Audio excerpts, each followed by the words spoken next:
All right, greetings and welcome. This is Senior English B. Our objective this morning is to work with the question on page 1224. Go there with me now. You should have your annotations out, maybe a blank sheet of paper out as well if you're interested in outlining this paper that is due when?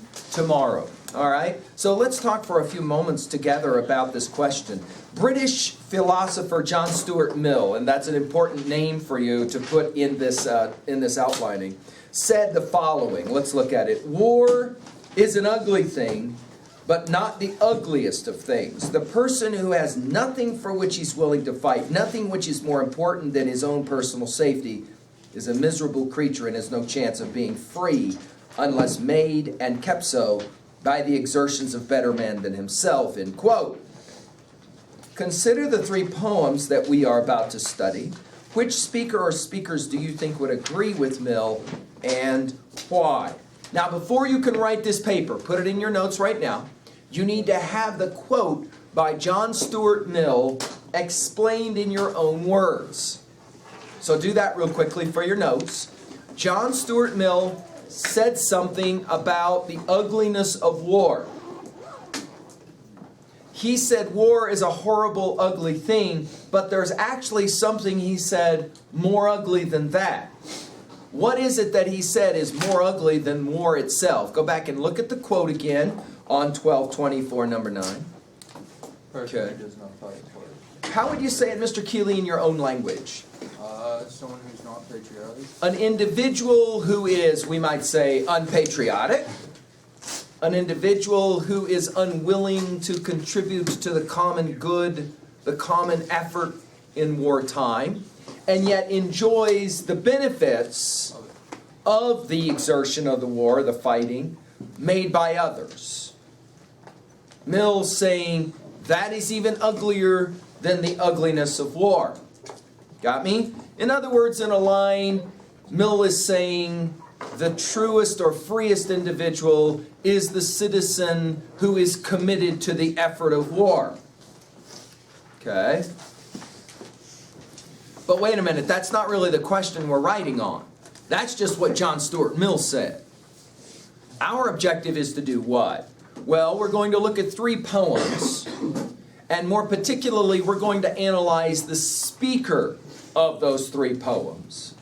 And then we will ask, how does each one of the speakers of those three poems agree or seem to kind of counteract Mill's observation about the importance of patriotism?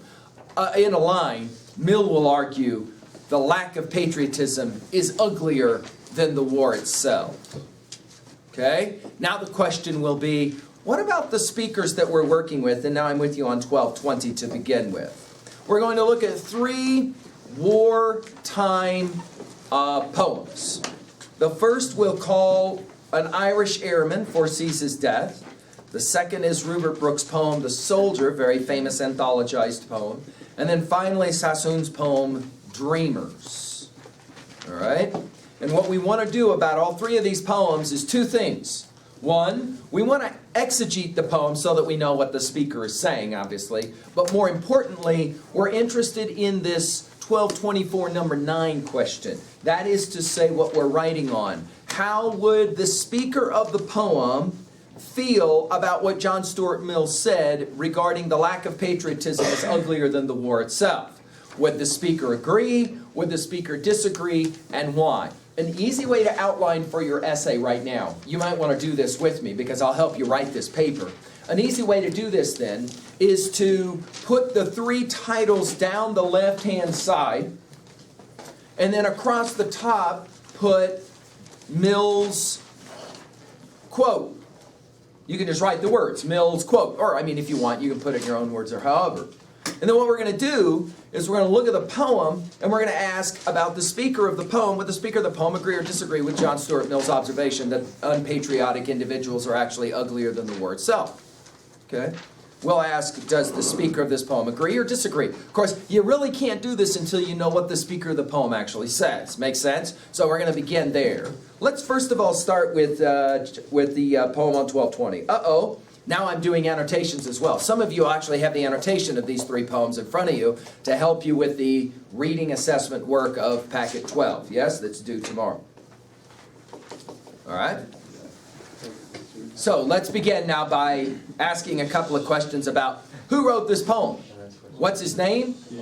Yeats. What do we know about Yeats at 3A? Jot down a few other poems that we're familiar. That is No Country for Old Men, The Young in One Another's Arms, Birds in the Trees, Those Dying Generations at Their Song, etc., etc.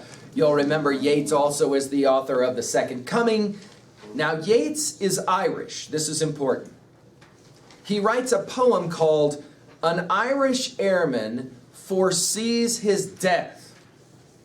Now, in the First World War, you could have a situation where a Irishman is fighting on the British side against the Germans. What's ironic about that? Write that in your notes. If you know anything about history, what do you know about the relationship between the Irish and the English? Good or not so good? Really bad. Really bad. Mr. Brown just did this. He just shook his head. Right, really bad. And yet, in the war, Irish men and women fought on the side of the British in the war, in the Great War. All right? Now, that's important that you understand that, or this poem's not going to make much sense to you. Let's take a look at it now and read it. All right? Notice that Yeats wrote this poem to commemorate the death of a major, Robert Gregory, killed in the First World War. The young soldier was the son of Yeats' patron, Lady Gregory, a leading figure in the Irish literary Renaissance. In other words, this is a poem about a young kid who goes off to war. And Yeats will have the kid speak as the speaker of the poem. Let's take a look. I know that I shall meet my fate somewhere among the clouds above. Those that I fight, I do not hate. Those that I guard, I do not love. My country is Kiltrin Cross, my countrymen Kiltrin's poor. No likely end could bring them loss or leave them happier than before.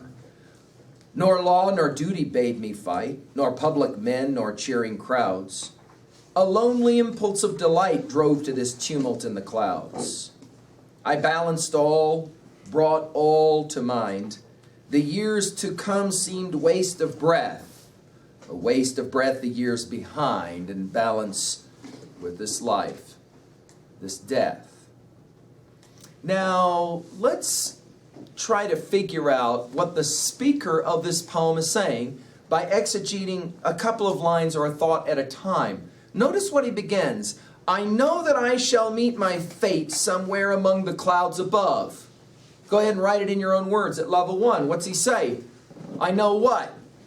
I know I'm going to get jacked. That's right, I know I'm going to get jacked. Now remember, in the First World War, these cats are flying in planes that are open cockpits, right? You maybe seen them, these kind of double-winged jobbers that are made predominantly out of wood and canvas. You go up into the air, and then they would drop little kinds of missiles and this kind of thing that would explode like grenades that would explode as you drop them. Of course, any number of terrible things could happen to these poor chaps that went up as pilots. One could be that the grenades went off too early, happened all the time. Of course, you're carrying a number of munitions with you, so if one goes off, the chances of likelihood of survival not so good.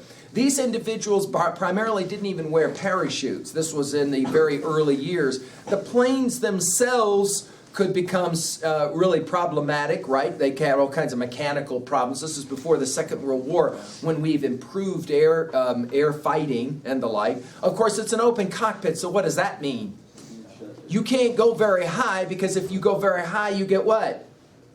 You get really cold, right? Once you get cold, everything freezes. Well, then you can't run the cockpit, you crash. So you were a pilot that was actually flying relatively low to the ground. It made it obviously easy to be shot at from the ground. The likelihood of survival to be a pilot, not so good. And he says it right away, I know I'm going to get jacked. Let's keep going. Those that I fight, I do not hate. Who's that? The Germans. He said, I don't hate the Germans. Never met a German in my life. I got nothing against Germans, and they don't know me, and they got nothing against me. Those who I fight, I do not hate. Look at the next line. Those that I guard, I do not love. Now your sidebar here will help you a little bit. What's going on with that one? Who's he guard? The British, right. He's flying off the British mainland. He's defending the English. Why doesn't he love the British? in Ireland. Right, the British have been conquestors of his country, Ireland. They have a terrible history.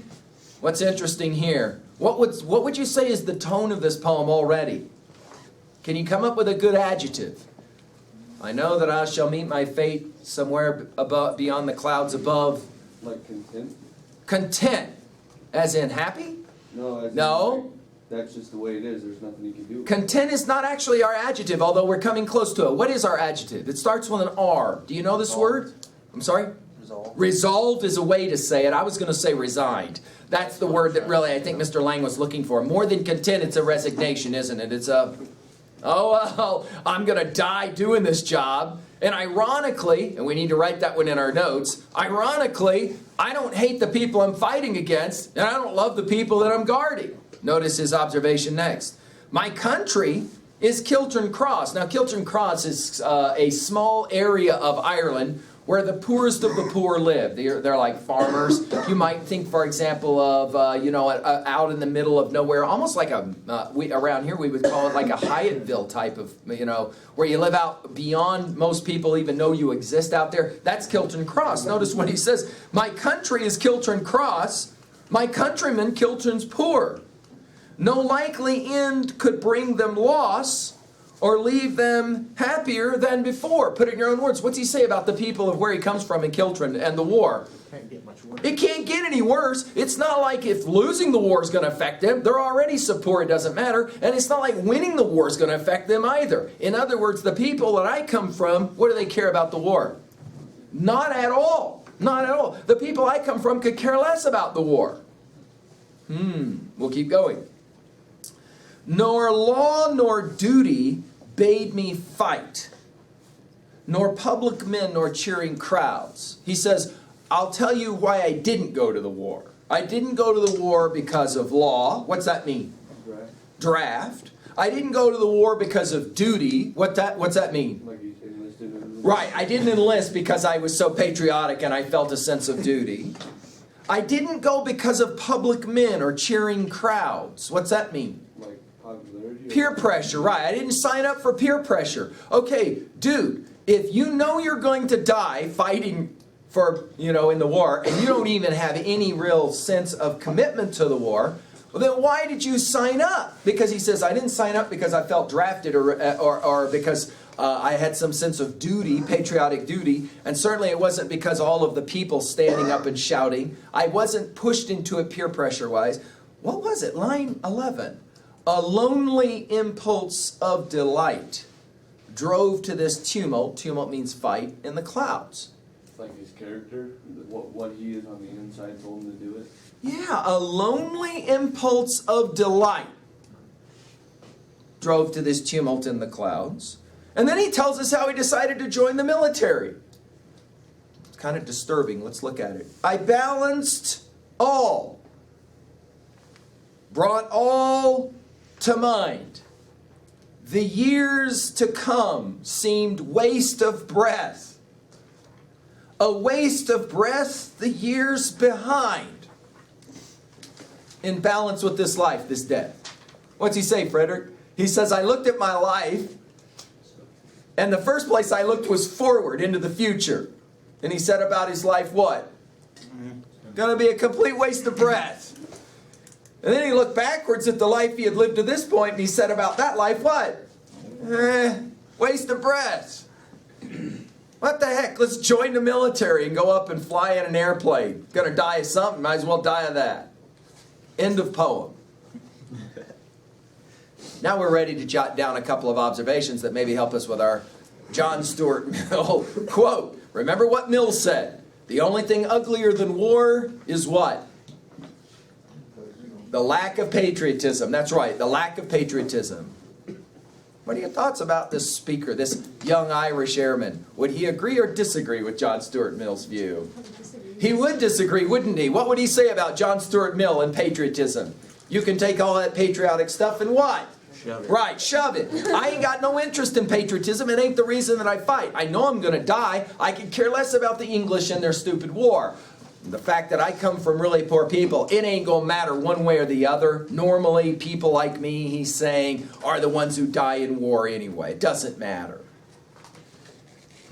So his assessment of John Stuart Mill's quote would be what? Positive or negative? Negative. It would be a negative assessment, wouldn't it? Absolutely, it would be a negative assessment. Well, let's take a look, and you can kind of see why your hymnal here set up 3 poems, right? And then ask you to write on this topic. Let's take a look at the second poem. This is the Rupert Brooke poem, The Soldier. This becomes one of the most famous poems of the war effort. The Soldier. I'm on page 1222 now. If I should die, think only this of me, that there's some corner of a foreign field that is forever England. There shall be in that rich earth a richer dust concealed, a dust whom England bore, shaped, made aware, gave once her flowers to love, her ways to roam. A body of England's breathing English air, washed by the rivers, blessed by sons of home. And think this heart, all evils shed away, a pulse in the eternal mind, nor less gives somewhere back the thoughts by England given, her sights and sounds, dreams happy as her day, and laughter learnt of friends and gentleness, and hearts at peace under an English heaven. Now, as I say, this poem becomes exceptionally popular in England back home. Let's begin by noticing a couple of things at 2b. Rhetorical. Notice the poem is divided into 2 parts. Do you see this? You have 2 stanzas, don't you? So we're going to ask ourselves, what is being said specifically in 2 stanzas? Of course, everything about this poem begins right at the opening lines. Not unlike Yeats's Irish Airman, right away you get a sense of what he's going to say. Notice what he says. If I should die. How is it different already from the first poem? He doesn't think he's going to die. Right. It's a possibility I might actually make it. Notice in the Yeats poem, the kid says what? I know that I shall meet my fate. Yeah, there isn't any doubt. I know this is what's going to happen to me. Notice here it's, if I should die, think only this of me, that there's some corner of a foreign field that is forever England. Jot down in your notes at level 1, what is it that he says? If I am to die, I only hope you'll think this of me, that there is some corner of a foreign field. What's foreign mean? Not common to you? Right. In other words, if I die, I'm not going to die on English soil. I'm going to die somewhere else, on foreign soil, maybe in France, maybe in Germany, wherever the war will have sent him. He says, if I should die, think only this of me, that there's some corner of a foreign field that is forever England. What does that mean? And notice England is capitalized here, right? Not only because it's a country, what is it that he's saying? The opening thought here of this poem says what? If I die, wherever they bury me or wherever I die at, that piece of ground is not actually foreign. That piece of ground will be England. Because of the fact that he is English. Yes, because the fighter, the speaker of the poem is English himself. Let's identify that for your notes, right? So the speaker of our poem says, I am English, and if I die, that will be like a small piece of England dying somewhere. There will be in that rich earth a richer dust concealed, a dust whom England bore, shaped, made aware, gave once her flowers to love, her ways to roam. A body of England's, breathing English air, washed by the rivers, blessed by sons of home. Well, what's he saying? What's his view of England? Does he love England or not love England? Clearly loves England, isn't he? Yes, this is one of the most powerful patriotic statements of any of the poems that are generated out of this time period, right? He says, if I die, it's okay because England will have a small piece of ground somewhere else that is forever England. Notice the stanza break, and think this heart, all evils shed away. A pulse in the eternal mind, no less gives somewhere back the thoughts by England given. Whoa, what did he just say? I don't have an evil mind, even if I die in a foreign field? What's his view of the war? He says, I don't have an evil mind. Means what? Means he doesn't hate the enemy. Right. I don't hate England for sending me off to die somewhere else. Why not? Well, I'm giving back the thoughts by England given. Her sights and sounds, dreams happy as her day, in laughter, learnt of friends and gentleness, in hearts at peace, under an English heaven. What does the second part of this poem say? He says, if I die, I'm dying for England. But that's okay. Why? Put it in your own words. Why is it okay? Because England gave him everything. Right. England gave me my life. Without England, he says, I wouldn't have had a life. Therefore, my dying for England is not only okay, but it's what should happen. Again, one of the most powerful patriotic comments. Question, 3B question. If you are raised within a culture, and that culture takes care of you, it educates you, it gives you a place to live, to eat, to survive, and then that culture, that country goes to war, do you have a moral obligation to participate because that culture fed you, took care of you? By the way, what would be the answer to that question by the speaker of the soldier? Yeah. He would say, absolutely you do. Why? Because he gave you everything. You wouldn't be alive without the country. You owe it in some way. Would you say it that way, Miss Benitez? Yeah, somehow you owe the country that raised you in time of war to fight and to die for that country. It's an interesting 3B question. You buy that or no? By the way, would this speaker of this poem agree or disagree with John Stuart Mill's observation that the only thing uglier than war is the individual who is unpatriotic? Totally agree, right? Totally agree. You bet. So notice now we've got two different views on two different sides of the opinion. Do you see it? Right? The Yeats speaker and the Irish airman says, yeah, bag patriotism, I got no interest in it. I went to the war because I had nothing else to do. I might as well just go die. Notice the speaker of the soldier is completely antithetical, a completely opposite view. He says, if I die, that's the way it should be because I died defending the country that gave me breath. Let's look at Siegfried Sassoon's poem, Dreamers. We'll see a little bit different poem here. Now I'm with you on 1223. And it's possible that some of you have seen movies that try to capture what happened in the First World War. For those of you who recently saw Steve Spielberg's offering War Horse, you maybe saw, I'm making a 3A observation, aren't I? You maybe saw what living in trench warfare was like, where they had dug these trenches way down under the ground and then they put ladders up and then you climbed up out of the trench to go and fight. And the battlefield was completely covered with barbed wire. And they would run out of these trenches and then they would fight. And it literally was just a mass chaos often in the middle of these fights. And then, of course, if mustard gas was used, which it often was, then men would become immediately blinded, suffocating to death. It was, in a word, hell in every way. And all of the information that was coming back from the front was how terrible it was. Sassoon is going to write a very famous poem. He wrote a number of these poems from the front, if you will. By the way, you maybe can look on page 1218. You've got biographies of both of these gents. Notice their death dates. Notice Rupert Brooke dies in 1915. Sassoon will live through the war and die in 67, right? Both of these poets will try to capture what life was like in that time of war. Let's look at Dreamers. Soldiers are citizens of death's gray land, drawing no dividend from time's tomorrows.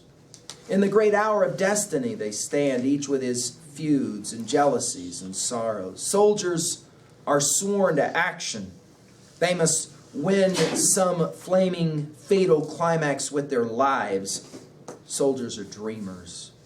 When the guns begin, they think of firelit homes, clean beds and wives.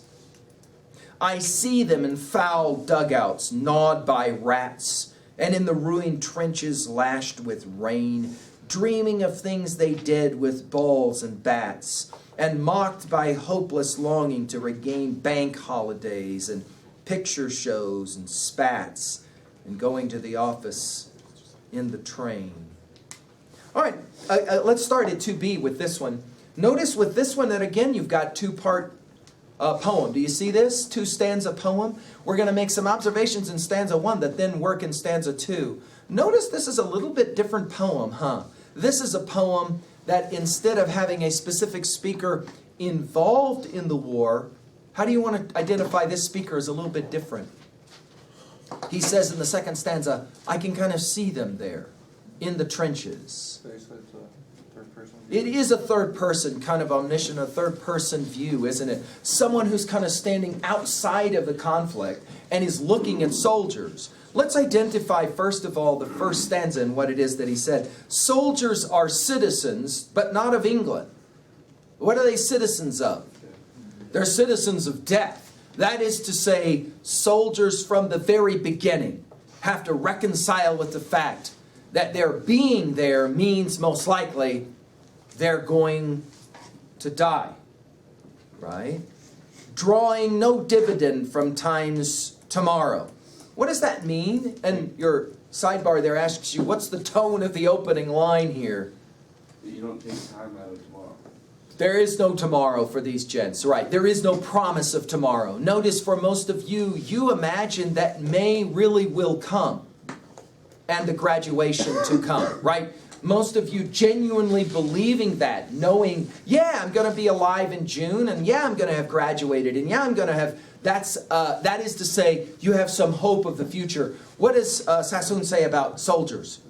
Their view of the future. They have no hope of the future. No, they got no hope. In other words, as they are in those trenches on the western front of France, they know the likelihood of making it back home not so good. Keep reading. In the great hour of destiny they stand, each with his feuds and jealousies and sorrows. In other words, notice these soldiers are not drawn as heroes. What are they drawn as? They're pictured as human beings. What would we say? What would our adjective be? They're not heroic here. What would we call them? Almost unwilling.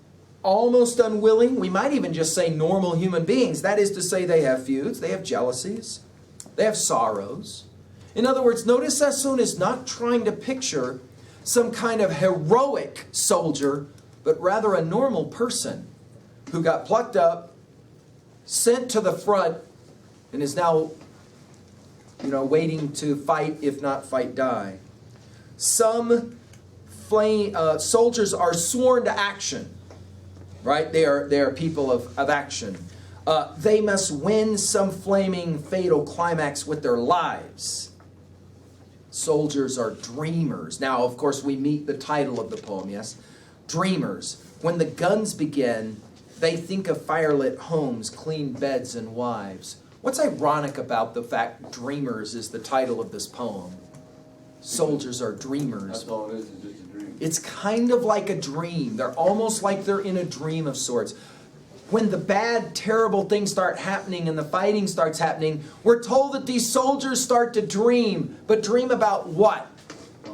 What do you find interesting about the three things listed? Firelit homes, clean beds, and wives.